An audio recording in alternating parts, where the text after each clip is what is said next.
సుమన్ టీవీలో మీ business promotions కోసం ఈ కింది నెంబర్ను సంప్రదించగలరు.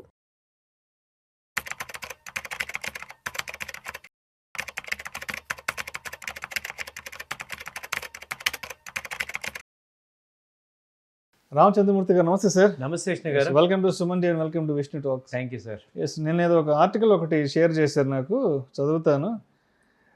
India's defence and ship building leaders with latest order book అంటే పెద్ద పెద్ద కంపెనీస్కి పెద్ద ఎత్తున ఆర్డర్ బుక్స్ అంటే పెద్ద ప్రాజెక్ట్స్ వచ్చినట్టే కదా. అవునండి. ఏదో కొన్ని కంపెనీస్ లిస్ట్ ఏదో ఉంది. ఎస్, మన ఆడియన్స్కి డిఫెన్స్కి సంబంధించిన ఏ కంపెనీస్కి ఆర్డర్ బుక్ వచ్చింది ఏంటనే దాని గురించి just for the knowledge sharing, information, educative పర్పస్గా అక్కడ ఏముందో మనకి వచ్చిన న్యూస్ ప్రకారం ఏముందో చెప్పుకుందాం. దయచేసి గమనించండి, ఇది ఎటువంటి రికమెండేషన్ కాదండి. పెట్టుబడులు పెట్టే ముందు మీ అడ్వైజర్ని సంప్రదించి మాత్రమే తుది నిర్ణయం తీసుకోగలరని మనవి. ఈ వీడియోలో ప్రస్తావించబోతున్న అంశాలు కేవలం ప్రేక్షకులకు ఒక అవగాహన కొరకు, ఇన్ఫర్మేషన్ కొరకు మాత్రమే, దయచేసి గమనించగలరు. ఎస్, రామచంద్రమూర్తిగా స్టార్ట్ చేయండి. యాక్చువల్గా హాల్కి 2,54,000 crore ఆర్డర్ బుక్ ఉంది. 2,54,000 కోట్ల ఆర్డర్ బుక్ వచ్చింది హాల్కి. దాని ఇంపాక్ట్ కూడా మనకి చార్ట్స్ లో కనపడుతుంది. ఇప్పుడు ఇది 5,000, అంతకుముందు 4,000 దగ్గర ఉండేది, ఇప్పుడు 5,000కి వచ్చింది. లాస్ట్ క్వార్టర్ రిజల్ట్స్ బాగా వచ్చాయి. సో ఈవెన్ చార్ట్స్ కూడా పాజిటివ్ గానే చూపిస్తున్నాయి. వీక్లీ చార్ట్ కానీ మంత్లీ ఆర్డర్ బుక్ వచ్చిన తర్వాత కొంత పాజిటివ్ వచ్చింది. తర్వాత బిఈఎల్ వచ్చి 72,000 crores ఆర్డర్ బుక్ ఉంది. బిఈఎల్ 72,000 కోట్ల ఆర్డర్ బుక్ వచ్చింది. తర్వాత బిఈఎంఎల్ వచ్చి 15,000 కోట్లు, almost 16,000 crores order book present ఉంది బిఈఎంఎల్. దాని తర్వాత మెస్డాక్ వచ్చి 20,000 crores ఆర్డర్ బుక్ ఉంది. తర్వాత వచ్చి జిఆర్ఎస్సి వచ్చి 15,000 కోట్ల ఆర్డర్ బుక్ ఉంది. జిఆర్ఎస్సి షిప్ బిల్డింగ్ ఇది. నెక్స్ట్ పరస్ ఆర్డర్ బుక్ వచ్చి 900 crores ప్రెసెంట్ ఉంది. తర్వాత సోలార్ గ్రూప్ వచ్చి సోలార్ ఇండస్ట్రీస్ 21,000 crores ఉంది. తర్వాత ఆస్ట్రా మైక్రోవేవ్ 2,600 crores ఆర్డర్ బుక్ ఉంది. తర్వాత ఐడియా ఫోర్జ్ ఇది 300 crores ఆర్డర్ బుక్ ఉంది దీనిలో. తర్వాత డిసిఎక్స్ ఇది వచ్చి దాదాపు 900 కోట్లు ఉంది. డేటా ప్యాటర్న్ వచ్చి ఇది 2,000 crores ఆర్డర్ ఉంది, ఆర్డర్ బుక్ ఉంది. అలాగే మిదాని వచ్చి 2,500 crores ఆర్డర్ బుక్ ఉంది. కొచ్చిన్ షిప్ 22,000 crores, బీడిఎల్ కూడా 22,000 crores. సో ఈ సెగ్మెంట్ అంతా కూడా ప్రెసెంట్ అప్ ట్రెండ్ కనపడుతుంది దీనిలో. సో ఏంటంటే గవర్నమెంట్ ఇయర్ ఫ్రెష్గా ఈ కంపెనీస్ అన్నిటికీ కూడా పెద్ద పెద్ద షిప్లు తయారు చేస్తుంది. డిఫెన్స్ అంతా కూడా చైనాని ఎదుర్కోవడానికి, ఎందుకంటే లాస్ట్ 6-7 months నుంచి చూసాం కదా, ఈవెన్ ఇరాన్, ఇరాక్ వాళ్ళు, అమెరికా ఇవన్నీ చూసి మన వాళ్ళు కూడా కొంత ఆర్మీని స్ట్రెంథన్ చేసుకుంటున్నారు.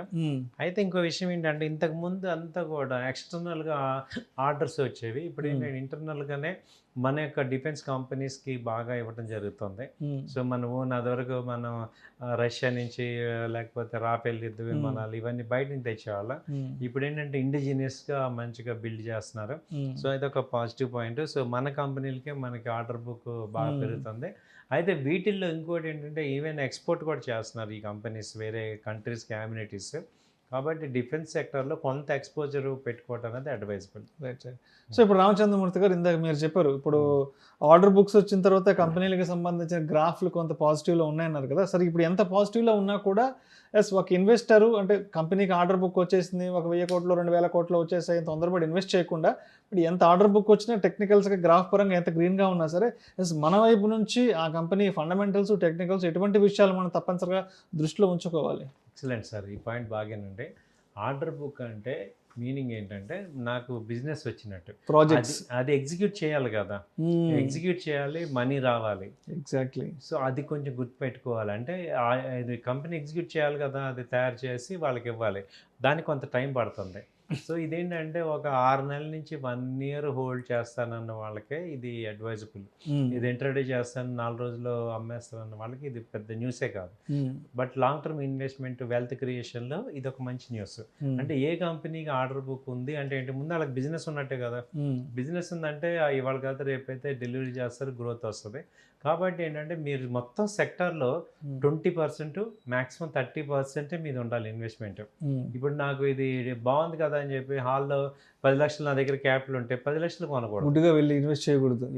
ఒక 20%, 25% మ్యాక్సిమం పెట్టుకుంటే మీకు రేపొద్దున తగ్గిన మిగతా క్యాపిటల్ ఇబ్బంది అవుతాం, ఎరుడు కాకుండా ఉంటుంది. అది చాలా ఇంపార్టెంట్. సో ఇది ఒకటి మీరు మెయింటైన్ చేస్తే, అంటే ఇప్పుడు కంపెనీ పెద్ద కంపెనీ కదా, నాకు బాగా తెలిసిన కంపెనీ, నేను ప్రతిరోజు చూస్తున్న కంపెనీ, ఆ కంపెనీ అంటే నాకు ఇష్టం అని చెప్పి లవ్ అండ్ ఎఫెక్షన్స్ ఇక్కడ చేయకూడదు, పనిచేయవు. పని చేయకూడదు. కంపెనీ టెక్నికల్స్ ఫండమెంటల్ స్ట్రాంగ్గా ఉన్నాయి, పీర్ రేషియోస్ ఎలా ఉన్నాయి ఏంటి ఇవన్నీ చూసుకోవాలి. మీరు అన్నారు కాబట్టి ఒక ఎగ్జాంపుల్ చెప్తున్నాను, మీ రీసెంట్గా జరిగిన ఎగ్జాంపుల్ కూడా, ఎందుకంటే ఇంకా డీటెయిల్గా చెప్తే ఒక ఆయన హిందుస్థాన్ యూనిలివర్ ఉంటే దానిలో ఏం చేశారు, మామూలుగా ఆయన ఒక 10 lakhs ఆయన దగ్గర ఉంటే ఆ రోజు లాస్ట్ క్వార్టరే రిజల్ట్స్ వస్తాయి లేని 2 రోజుల క్రితం ఆయన ఏదో ఆయన డబ్బులు ఒక 5 లక్షలు పెట్టి కొనుక్కుంటే ఈ డీలర్స్ ఆపరేటర్స్ ఏం చేశారు, ఆయన ఇన్ఫ్లుయెన్స్ చేసి సార్ బాగుంది మొత్తం మార్జిన్ ఫండింగ్ కూడా తీసుకోండి ఏం పర్లేదు అని చెప్పి 10 lakhsకి 30 lakhs పెట్టి ఇన్వెస్ట్మెంట్ చేయించారు ఒకే కంపెనీలో, హిందుస్థాన్ యూనిలివర్. అది రిజల్ట్ బ్యాడ్ వచ్చింది. వాళ్ళు ఏమన్నా రిజల్ట్ బాగుంటుంది సార్ మీకు ఒక్కసారిగా జాక్పాట్ ట్రేడ్ అన్నారు, అది రిజల్ట్ హిందుస్థాన్ యూనిలివర్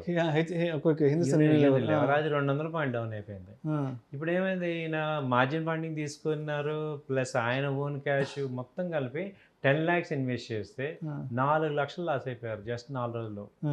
సో కాబట్టి మేము చెప్పేది ఏంటంటే ఎంత ఆశ ఉన్నా కానీ 20%, అదే 20% ఇన్వెస్ట్ చేసాం, 2 lakhs 3 lakhs ఇన్వెస్ట్ చేసాం, దానిలో 200 పాయింట్లు మైనస్ ఏంటంటే 20,000 మైనస్. అది దాన్ని నార్మల్గా డైజెస్ట్ చేసుకోవచ్చు.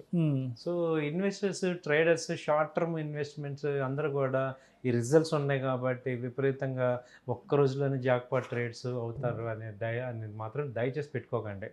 దాన్ని రెగ్యులర్గా వెళ్ళండి, అప్పుడు మీకు కంఫర్ట్ ఉంటుంది. Right right. అండ్ ఇదే వీడియోలో ఇంకొక టాపిక్ గురించి కూడా మాట్లాడేద్దాము. ఇంకొక ఆర్టికల్ కూడా ఏదో షేర్ చేశారు నాకు, BSE to replace Wipro in Nifty 50 index from September 30 అంతా నిఫ్టీ 50 రీషఫలింగ్ అంట. BSE ఏంటది?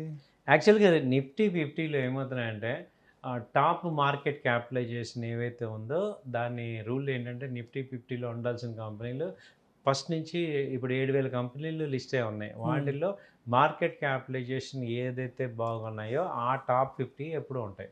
వాళ్ళు ఎవ్రీ 3 monthsకి ఒకసారి చెక్ చేస్తూ ఉంటారు. ఇప్పుడు ఏమైందంటే విప్రో మొన్నటిదాకా ఉండేది, దాని మార్కెట్ క్యాపిటలైజేషన్స్ తగ్గింది. అలాగే ఇప్పుడు BSE దానికి ఏంటంటే మార్కెట్ క్యాపిటలైజేషన్స్ పెరిగింది కాబట్టి విప్రోని రిప్లేస్ చేసి BSEని యాడ్ చేస్తున్నారు. సో ఇప్పుడు విప్రో ఎగ్జిట్ BSE ఎంట్రీ అవుతుంది September 30 నుంచి. సో విప్రో అంటే నిఫ్టీ 50 నుంచి ఎగ్జిట్ అవుతుంది, నిఫ్టీ 50 నుంచి. అదేలే, BSE ఏమో ఇప్పుడు ఎంట్రీ అవుతుంది. అంటే మార్కెట్ క్యాపిటలైజేషన్ సైజ్ తగ్గింది. అవునండి. సో ఇది ఎవ్రీ 3 monthsకి ఒకసారి చూస్తే రొటీన్ ఇష్యూ రీషఫలింగ్ చేసుకుంటుంటాయి, మార్పులు చేర్పులు కూర్పులు జరుగుతుంటాయి కదా. ఒరిజినల్గా అసలు నిఫ్టీ స్టార్టింగ్ నుంచి 2000 సంవత్సరం నుంచి స్టార్టింగ్ నుంచి ఇప్పటి వరకు ఉన్నవి కేవలం 5 కంపెనీలే. నిజమే సార్, 4-5 ఉన్నాయి. అవును, కరెక్ట్. అది టాటా స్టీల్ ఒకటి, రిలయన్స్, TCS ఒకటి, సో ఇలా హిందుస్థాన్ యూనిలివర్, ITC. సో ఎంత పెద్ద కంపెనీ అయినా, ఎంత పెద్ద బ్రాండ్ అయినా, ఎంత పెద్ద తోపు తురుంకానైనా కూడా అది నెక్స్ట్ 4-5 years ఏంటో, లేదా నెక్స్ట్ 2-3 years ఏంటన్నది మనం ఎవరూ చెప్పలేము. So no one can predict the market అనేది ఊరకనే కాదు. అవునండి. Right sir, right sir. Thank you sir, thank you so much Ramachandramurthy garu. Thank you.